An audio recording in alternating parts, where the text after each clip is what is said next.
ये है हमारा अर्थ। हम इस बड़े से दिखने वाले प्लेनेट में कहीं रहते हैं और हर कोई चीज जिसके साथ आपने कभी भी इंटरेक्ट किया है वो इसी प्लेनेट में है। पर ये इतना बड़ा प्लेनेट यूनिवर्स की तुलना में कितना बड़ा है? कंपैरिजन के लिए हम लेते हैं चांद को, तो हमारा चांद पृथ्वी से देखने पर काफी नजदीक लगता है, क्योंकि यही एक लौती चीज है जिसे हम रात में क्लियरली देख सकते हैं। लेकिन असलियत में चांद हमसे इतना पास नहीं जितना हम सोचते हैं, बल्कि चांद हमसे इतना दूर है कि इस दूरी के बीच लगभग 30 पृथ्वी और आ सकते हैं। और अगर हम किसी कार में 100 किलोमीटर की स्पीड से चांद पर पहुंच सके तो हमें तकरीबन 160 दिन लगेंगे। चांद पर पहुंचने के बाद पृथ्वी का दृश्य कुछ ऐसा दिखेगा। तो अर्थ काफी बड़ा लग रहा है, राइट? अब इसी नीले रंग के प्लेनेट को देखते हैं मार्स से। तो ये तस्वीर ली गई थी मार्स के स्पेस प्रोब की मदद से, और ये जो छोटा सा डॉट आप देख रहे हैं ये है हमारी पृथ्वी, जो मार्स की सतह से कुछ ऐसी दिखती है। मार्स की औसतन दूरी हमसे 225 मिलियन किलोमीटर दूर है, जो 400 मिलियन किलोमीटर तक भी पहुंच सकती है। तो इसका मतलब हमें एक दिन मार्स जाना पड़े तो हमें चांद से 986 गुना ज्यादा लंबी दूरी को तय करना होगा।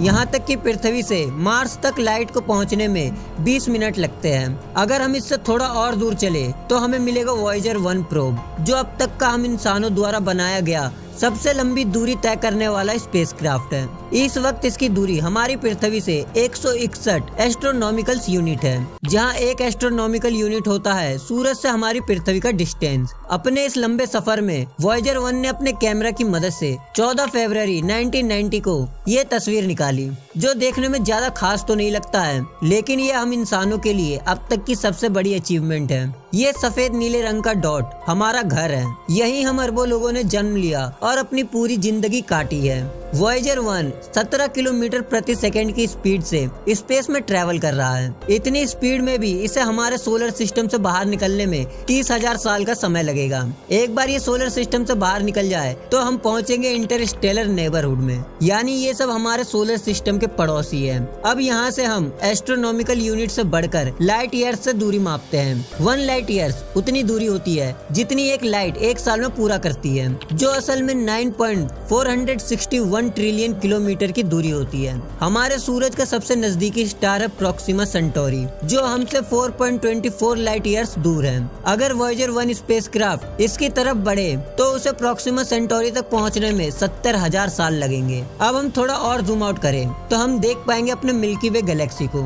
इसके ही अंदर हमारी पृथ्वी है, और ये पीला सा डॉट हमारे द्वारा भेजे जा रहे रेडियो सिग्नल की रेंज है। यानी अगर कोई भी इंटेलिजेंट लाइफ इस रेंज के बाहर है तो उन्हें हम इंसानों की मौजूदगी का पता कभी भी नहीं लग पाएगा। हमारा पूरा मिल्की वे गैलेक्सी एक कोने से 1 लाख लाइट ईयर्स बड़ा है, जिसमें लगभग 10,000 करोड़ स्टार्स और 10,000 करोड़ प्लैनेट्स हैं। लेकिन हम इन सब को कभी भी रात में नहीं देख पाएंगे, क्योंकि जितने सितारे हमें रात में दिखते हैं वो सिर्फ इतनी एरिया में होते हैं। लेकिन इतना बड़ा गैलेक्सी भी कुछ नहीं है उसके कंपैरिजन में, जिसका ये भी एक हिस्सा है। जूम आउट करने पर हम देख सकते हैं एक लोकल ग्रुप ऑफ गैलेक्सी को।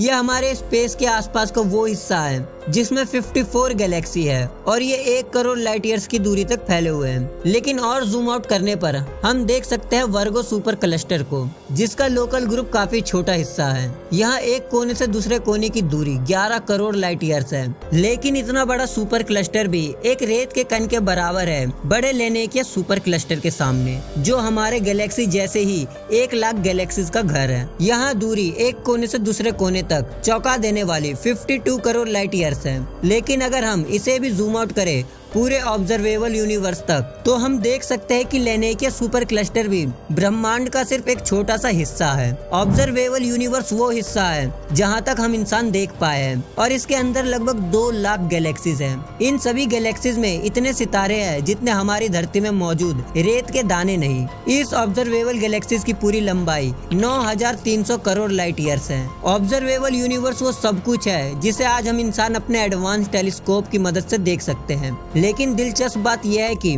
ऑब्जर्वेबल यूनिवर्स के आगे क्या है इसका पता ही नहीं, क्योंकि आज तक इतनी दूर से कोई भी रोशनी हमारे पृथ्वी तक पहुंच ही नहीं पाई है, और कभी पहुंच भी नहीं पाएगी, क्योंकि हमारे यूनिवर्स का विस्तार लाइट की स्पीड से भी तेज रफ्तार में फैल रहा है। यानी हम इंसान चाहे जितने भी एडवांस हो जाए, लेकिन यूनिवर्स में ऐसी कई जगह होगी जो हमेशा हमसे छुपी रहेगी। वैज्ञानिकों के हिसाब से हमारा पूरा यूनिवर्स ऑब्जर्वेबल यूनिवर्स के मुकाबले 150 सेक्सटिलियन गुना बड़ा हो सकता है। और अगर इतने बड़े यूनिवर्स में हम अकेले हैं तो ये हमारे लिए काफी डरावना है। और अगर इस यूनिवर्स में दूसरे इंटेलिजेंट लाइफ है भी तो क्या हम उनसे कभी मिल सकते हैं, ये भी हमारे लिए काफी बड़ा सवाल है। और ये बात भी पूरी तरह सच है कि इस ब्रह्मांड और इस ब्रह्मांड को बनाने वाले के सामने हमारी हैसियत कुछ भी नहीं। दोस्तों, इस वीडियो को पूरा देखने के लिए आप सभी का शुक्रिया। मुझे उम्मीद है ये वीडियो आपको काफी पसंद आई होगी। अगर हाँ तो वीडियो को लाइक और शेयर जरूर करें और ऐसी वीडियोस देखने के लिए चैनल को भी सब्सक्राइब कर ले। तो मिलते हैं नेक्स्ट वीडियो के साथ। जय हिंद।